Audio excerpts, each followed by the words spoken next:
ఈరోజు ఒక వేమన శతకాన్ని తెలుసుకుందామండి. ఇహమునందు సుఖము లీడేరగా లేదు, పరమునందు నెట్లు పడయవచ్చు, మొదలు లేచి చేత తుది నెట్ల వచ్చురా, విశ్వదాభిరామ వినురవేమ.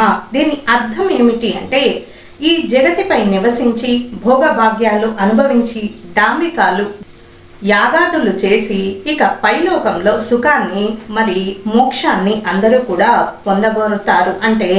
అంటే అలా కోరుకుంటూ ఉంటాము అందరం కూడా. ఇక్కడ లేని సుఖములు, ఇక్కడ లేనటువంటి సౌకర్యములు అక్కడ మాత్రము ఎట్లు వచ్చును?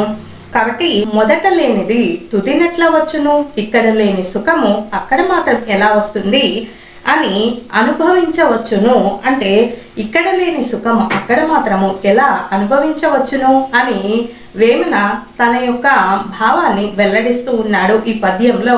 ఈ పద్యాన్ని మరొకసారి చూద్దామండి. ఇహమునందు సుఖము లీడేరుగా లేదు, పరమునందు నెట్లు పడేయవచ్చు, మొదలు లేని చేత తుది నెట్ల వచ్చురా, విశ్వదాభిరామ వినురవేమ.